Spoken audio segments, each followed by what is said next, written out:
everyone, it's Brittany and Katie with the Q Team in Rochester, New York. Today is part 4 of our 4-part video series for our home buyers. Congratulations! But today's video is you have received the clear to close from the bank. What's next? What happens now? I know, because people are like, what? So usually your bank will issue your clear to close and they'll say, hey, we've reviewed all our additional conditions. Everything looks good. We're giving you that check mark sign off to schedule closing. So the first thing that they're going to do is send you what we call the closing disclosure. That's going to pretty much outline all the financial aspect of what's going to come at closing. And it's the terms of your loan. So it'll show you what your monthly payment will be down to the penny. It's showing you what, how much cash you need to close, all of that good stuff, your interest rate. And it's just your last chance to finalize it and say, I understand, I approve. You sign it, and then there's a 3-day turnaround before we can schedule closing. So as soon as that's signed, then the bank tells the attorneys, hey, we're good to go, good to schedule closing from this day on, 3 days from now. So your attorneys are going to reach out to you and they're going to figure out when is the best time that works with your schedule and then coordinate with the seller's attorney, the bank attorney, everyone that has to be at closing. I was just going to say, there's a lot of people that have to be there. So it's actually quite magical that they're able to schedule as many as they schedule in a day's period. But yes, so they will check to see what time of day works best for you because obviously you have to be there. And likely it will be you with your attorney and then the seller's attorney will come to pick up a copy of the paperwork. So once we know when that date is going to be, that's when we schedule your final walkthrough. So what happens at the final walkthrough? So basically this is just our last walkthrough of the property to make sure that everything is as we last saw it. So vacant homes, it's usually not a huge deal. We just want to make sure that nothing, happened, no pipes burst, no, the roof didn't cave in, nothing like that. Yeah, totally. Not often, thank God, but that's why we go back. And then same thing with, as sellers have moved out, we want to make sure that everything still looks good. Nothing has changed in, the 6 to 8 weeks that we haven't seen the home.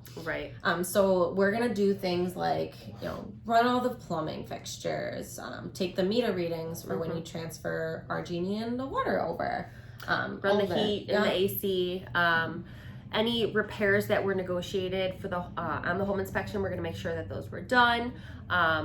Although we would have previously received paid receipts for those. And yeah, we're just going to go through and make sure that the sellers didn't destroy anything upon moving out, which is rare. And basically just make sure everything looks good before that you're getting a good house to move into. Totally. Right. If something were to come up, let's say, accidentally there was moving out, someone got a big hole in the wall or something like that. We'll work it out. We will let the attorneys know and they will work out some sort of solution before closing. And that's why we try to do it about a day before closing, because if there are any issues, it gives us time to work those out, iron those out, make any calls that we need to make. And then also it gives you time to call in the final meter reads to switch utilities into your name. And because you could do it the day of closing, but sometimes it's just the last thing on your mind and you just want to be done with it. So I always tell people, do it ahead of time because sometimes sellers will call and say, this is the shut off date because that's the closing. So if you haven't already called, it could be shut off and then that's another ordeal that we like to avoid. Yes. So then within usually about 24 hours before, your attorney's going to give you the final figure. So basically they're going to take the closing disclosure, all of the information from the bank, they're going to run all the last minute adjustments that they need to do, and they're going to give you that final amount that you have to come to closing with, which it's not going to be a shock to you. You'll have known this kind of up front and throughout, but they'll kind of give you that final to the penny, literally to the penny. So then what happens at closing? So you go to the attorney's office or whoever for closing. What happens there? So it'll likely be you and your attorney, and you will go through what will feel like stacks and stacks and stacks of paper, and we tell people you'll feel like you're signing your life away.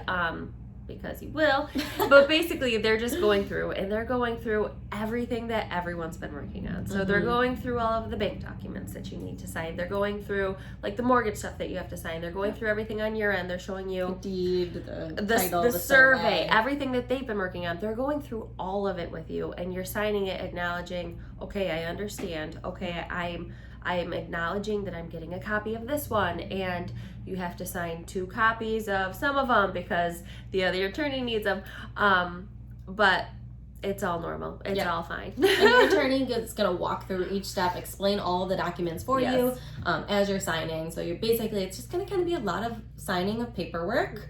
You're going to bring with you a certified bank check, typically for that final figure that their attorney gave you. You're going to bring your ID to make sure that they can verify that you are who you say you are. No imposters coming to take your house. And then at that point, once everything's signed and official, you are going to get your keys for closing, and then At that point, it's yours. So then at that point, you're good to go. You are officially homeowner. The attorney's going to record everything, usually within a day or two, make sure that it's all official, get all the documents to everyone that needs them. Yeah, so unless there was any situation in which the seller was not moving out right away, I always tell people the minute you close on that house, you can drive there and just sit on the living room floor if you want. Pop that bottle of champagne. For the entire day. It's yours. You can do whatever you want with it. Totally. So we hope that this series was helpful to just kind of explain at a high level what the process looks like from start to finish.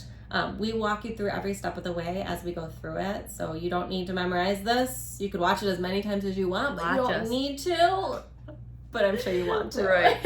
And we have recorded many videos in the past that has some of the fill-in information. So if you feel like you're unclear about a certain step, or that we kind of just talked about it at a high level.